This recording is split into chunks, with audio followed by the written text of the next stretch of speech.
all, it's your girl Adeola. So this has been going on for God knows how long. I'm talking about corruption in the judicial system of Nigeria. The fact that regular people don't get justice. We need to talk about this, especially now that we have a new Chief Justice. In case you are watching me, my Oga, you know, do well. The fact that this is still happening under this new administration, Oga Buhari, then Bami or Simba Joe, we were all very hopeful that in your time, the rich and powerful people will no longer be oppressing the common people, forcefully taking other people's properties in Nigeria just because they can do it and get away with it, even though they can afford their own. As you guys know, so many Nigerians, after living abroad for years, sometimes for decades, they would want to go back and build a house in Nigeria so that they can retire in Nigeria. Well, in 2013, on this show, I talked about a Nigerian businessman here in the US, Ikwari, who after working abroad for decades, saving money to retire in Nigeria, was finally able to buy a land in Asokoro and build a two-wing complex. The man worked in oil, gas, and telecommunication sectors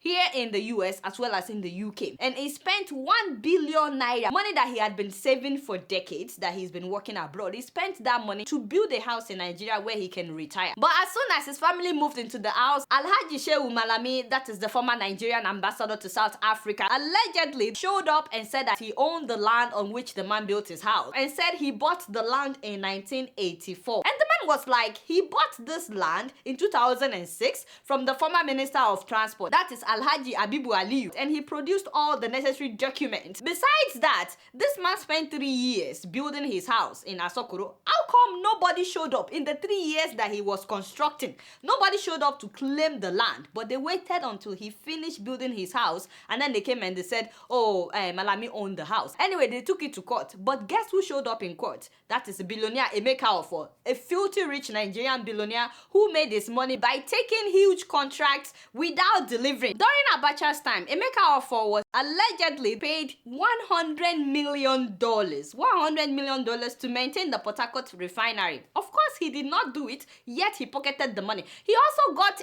$8 billion NEPA contracts to build the Yola Bauchi transmission line.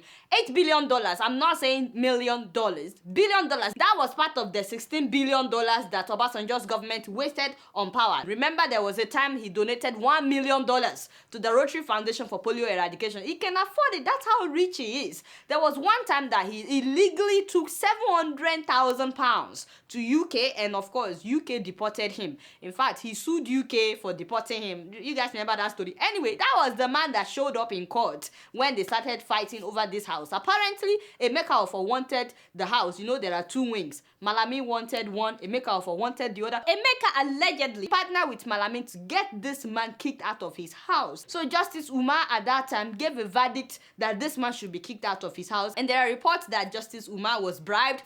But within a week, they brought policemen to evict this man out of his house. I talked about this in 2013. Well, he appealed the case. In fact, popular human rights lawyer Femi Falana even set up a petition at that time that these powerful men must not get away with harassing this man and taking his property by force. Fortunately for this man, the appeal court said that he's the rightful owner of his house, that he did everything he was supposed to do, that they should give him back his house. And you know, we were all celebrating that finally justice has prevailed. Now lie, would you believe that despite that, Emeka Ofo and Malami decided to take the matter to the Supreme Court? This whole thing, they've been on this thing for about 4 years now, and they've been at the Supreme Court for the last 2 years. This man will travel to Nigeria for the court hearing, and then they will say it's been adjourned for another 6 months. The case has now been adjourned 4 different times in the last 2 years, and we still don't know what will happen.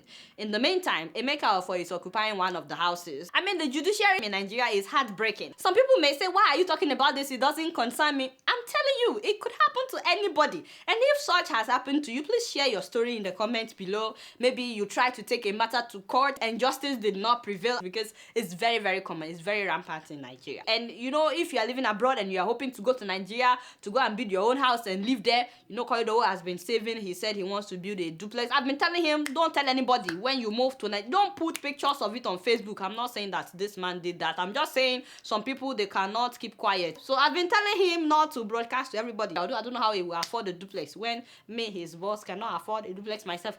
Anyway, but you know that it bothers me because this man, Alhaji Malami, is a Sokoto prince. He's very rich. He's an elder statesman. He's the former ambassador to South Africa, and he's also the chairman of Abuja Electricity Distribution Company. He has money. Emeka Afo is the chairman of Chrome Group and Enugu Electricity Distribution Company. You think that they cannot afford their own houses? Of course they can afford their own houses, but they just have to have this man's house. Maybe they just want that location by fire by force. I don't know. Emeka had his own bank, you know, African Express Bank. Remember, it was later liquidated. Apparently, the man was just taking money out of the bank. You know, he thought if you own a bank, it means you own all the money inside the bank. Anyway, finally, the bank was liquidated. I'm saying that this man could afford to build his own house, or if he wanted to buy it from this man, they could just approach him. And if the man wanted to sell, he would sell. And if he didn't want to sell, it is not by fire by force. But they just decided that they can get this man properties and they can get away with it, and that's what they've been doing. Please get the new Chief Justice. So Mr. Chief Justice,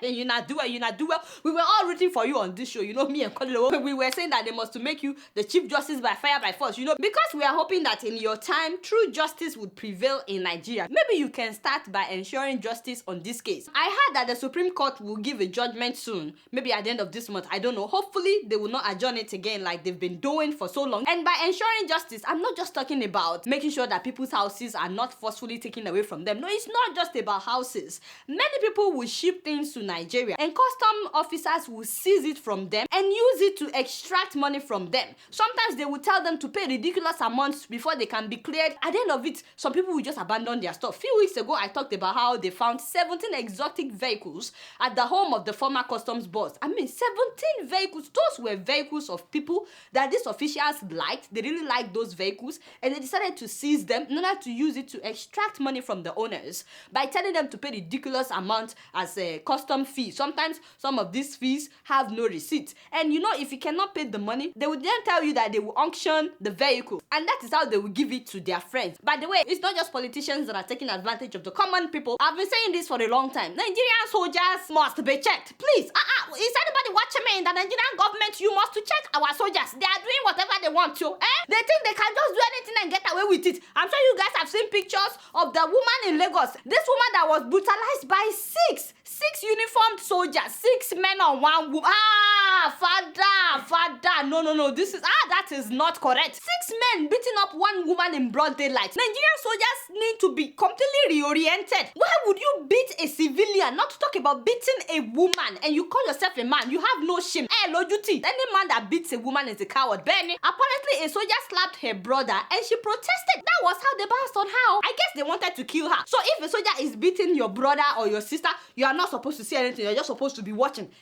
This mentality of the powerful doing anything to common people has got to stop in Nigeria. From seizing people's houses, seizing people's cars and stuff at custom, to beating people on the street. With some of the things that happen in Nigeria, sometimes you feel ashamed of being in Nigeria. No, seriously. Because the justice system is so very faulty. It's so ridiculous. And I hope that this woman gets justice. Although, knowing the Nigerian military, I doubt it. Because up till now, the military is covering up those soldiers that beat up this woman. They are not letting us see their faces. Apart from paying her huge ransom, and they should pay this woman millions of naira. I think those soldiers should be beaten the same way they beat this woman. I think their backs should also look like this. If the backs of those soldiers can look like this, I'm telling you that will be the end of harassing civilians on the streets of Nigeria, making me upset. You guys not doing anything. Guess what? I'm just keeping it real. Moving on to Kenya. Can you guys believe that a governorship aspirant, this man wants to be a governor, he decided to fly a helicopter in order to go and commission a wooden bridge.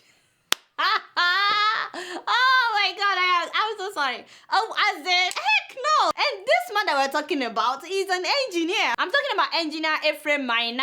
And I'm like, he wants to be a governor. He wants to be the governor of the Unyeri County that is in the Central Province. So they asked him to come and commission a wooden bridge in Kabaru Ward, and he flew there in a helicopter. Oh my god, you're not even a governor yet. You're already chartering helicopters, you know, to go and commission a wooden bridge. I was like, African officials. And this is not peculiar to Kenya at all. This happens in different African countries. By the way, I heard about a borehole that they recently commissioned in Nigeria, and the borehole did not work. Oh my God, it was very embarrassing. And you know, it's a Nigerian organization in the US that donated money for the borehole, but for some reason, when they got there, the commissioner pumped the thing, it did not work. And then the guy in charge of it was like, the thing is working. You know, I took a shower this morning. I got water from the borehole, but the borehole did not work anymore. But going back to the man in Kenya, guess what? People will still vote for him, despite the fact that he's already doing this when he's not governor. I won't be surprised if he wins, is what I'm saying. And while we're talking about Kenya, I want you guys to know that doctors and teachers have reached a deal with the government after 100 days of strike. Remember that we talked about the strike and the protest, and now they're back at work, and that's awesome. I just wanted to update you guys on that. You guys now don't know much. Guess what? I'm just keeping it real. Moving on to Ethiopia, about 113 people lost their lives last week when a landslide happened at Koshe, that is Ethiopia's largest dump site. It's in the capital Addis Ababa. 113 people died. What I don't understand is that this dump site has been there for about 48 to 50 years. This thing has been there for decades, about 5 decades, and it's been piling up, and they could see that something like this is very dangerous, it is very hazardous. They knew that something like this could happen at any time. They knew it could happen. As a matter of fact, there's a committee that was set up 15 years ago to discuss how to prevent such an occurrence. In fact, I spoke with one of the committee members, that is Mr. Emias Lagasi, and he was on the committee 15 years ago, and he spoke with me at length. He was so upset with this whole thing. He said, Adeola, we've recommended for the government to relocate the people around that area since 15 years ago because the area is not healthy. It is hazardous to human health. He said it stinks so bad that even if you wind up your glass in the car, it still stinks. And then he said that they wanted the previous mayor, that is Ali Abdu, to buy medicines and antibiotics for the people that have been living there because everybody was getting sick. As a matter of fact, the school children at Koshe were getting sick almost every day. He said there was a time that students actually collapsed because they got sick. He also said they recommended that the government should turn the area to a biogas plant, that they should be using the dirt to produce electricity. And then the last thing he said they recommended was that they should invest in recycling instead of piling up trash. You know, they should have like recycling centers. Despite presenting their recommendations at every opportunity that they were given, at different meetings and conferences with the government, nothing was done. All their recommendations were pushed aside. In fact, the new mayor started building condominiums about 5 or 6 kilometers to the dump site. And they knew that this could happen. They knew that someday the trash are like mountains. They knew that a landslide could happen. And when it happened, guess what? It buried several houses. A lot of people were trapped beneath this trash. They started building a biogas plant without evacuating the people. And you know, this is not peculiar to Ethiopia. I mean, in Nigeria, a road is not bad until major accidents are happening and people are dying. That is when they will know, we need to repair this road. Not be so. Go to government buildings, dilapidated buildings. They would wait until the thing is almost crashing before they will know that they need to fix it. Hospitals, government hospitals, have you not been there? Sometimes you go to general hospital and you cannot breathe because it stinks at some of our general hospitals in Nigeria. Am I the only one? And they will just wait until everything is dilapidated before they know that they need to repair. So the government knew, at least the mayor of Koshe in Ethiopia knew that this thing could come crashing down someday, and he didn't do anything. The government declared a 3-day mourning, and they also paid for funeral, but many people are saying it's too late. That will not bring back the dead. The damage is already done. A lot of people want the mayor to leave office, and they are saying that they shouldn't have waited till people died. Now, for those who lost their loved ones, I cannot imagine what you're going through. Please accept our condolences. May their souls rest in peace. You guys know I don't know much. Guess what? I'm just keeping it real. So moving on to Rwanda, the wife of an opposition party leader has been held by police for 3 weeks now. 3 weeks. Without being allowed to communicate with others. I'm talking about Violet Uwamahoro. She's originally from Rwanda, but she's based in the UK. Her husband, that is Faustin Rukundo, is a member of the exiled opposition party Rwanda National Congress. So this woman went to Rwanda to attend her father's funeral. And the last time anyone heard from her was when she first arrived in the capital, that is Kigali, on February the 14th. She made a phone call briefly when she arrived that she had landed, and her phone was shut off a few minutes after that. Initially, the government of Rwanda told the British Foreign Office that the police did not detain this woman. And then after some time, the police spokesman said that, this woman was apprehended based on a tip-off that they got, which claimed that this woman is involved in criminal dealings constituting serious crimes, including attempts to recruit people into a criminal network. they still did not tell us what the crime is. Let me say that again so that you understand how these people like to use grammar. How these people like to use grammar to justify injustice. And they said that this woman is involved in criminal dealings. We don't know what the criminal dealings are. They said that she's constituting serious crimes, including attempts to recruit people into a criminal network. We don't know the name of this criminal network. We don't know exactly what she did to recruit people. There is no evidence whatsoever. All I know is the Rwandan government has been detaining this woman for at least 3 weeks. And although the Rwandan law states that a person that is apprehended has the right to be informed of the charges against him or her, and they also said that they have the right to contact their family members and lawyers, guess what? According to Human Rights Watch, they did not allow this woman to exercise this right when they arrested her. It took weeks before they would allow the British Deputy High Commissioner to visit her in prison. Keep in mind that this woman is British. She's a British citizen. Now, arresting people and holding them incommunicado in detention has been going on for a long time in Rwanda. And the sad thing is, nobody can complain. There has been several incidents of people linked to opposition members disappearing, and the authority would never tell you whether they have them in custody or not. Why? It appears as if anybody in the opposition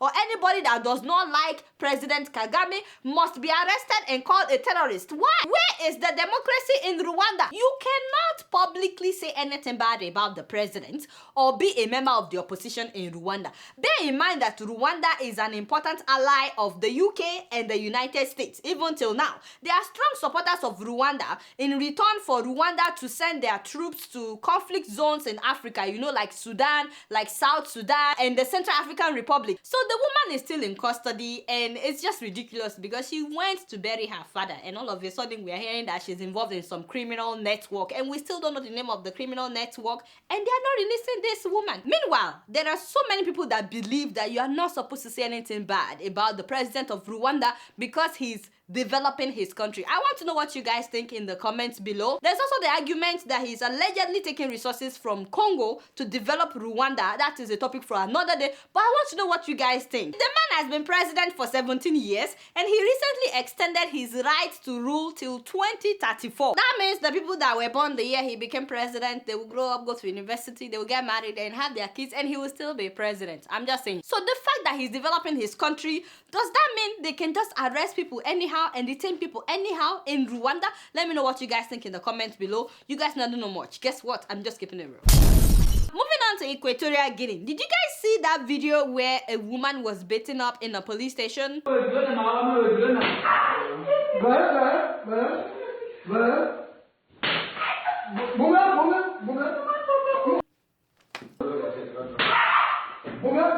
That's enough. That is enough. Can you imagine? I mean, I don't even care whatever she did.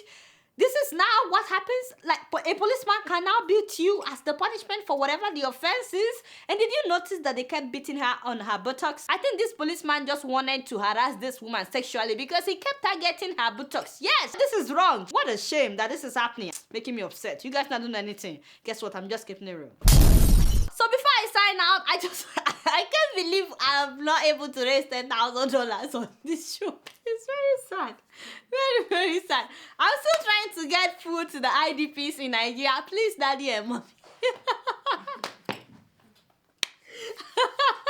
Anybody that is watching me that can donate for us to get food to the IDPs in Nigeria, please help us to make this a reality. We're still trying to raise $10,000 since January, But having said that, I would like to thank everybody that has donated. I'm so grateful to every one of you. Thank you so much, everybody that has donated through GoFundMe as well as PayPal. I'm so grateful to every one of you, but we are yet to get to our goal. This is where we are right now. In case anybody out there will still be willing to donate for us, we have about 2 million internally displaced people in Nigeria, and we have enough food to feed more than 900,000 in a year. We're trying to get the food from Utah to Texas and then to Nigeria. So if you can donate to make this a reality, please, we'll be so grateful.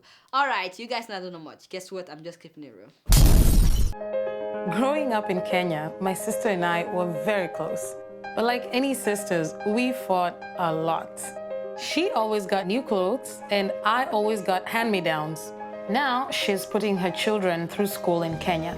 We still fight sometimes, especially when I send money for the kids.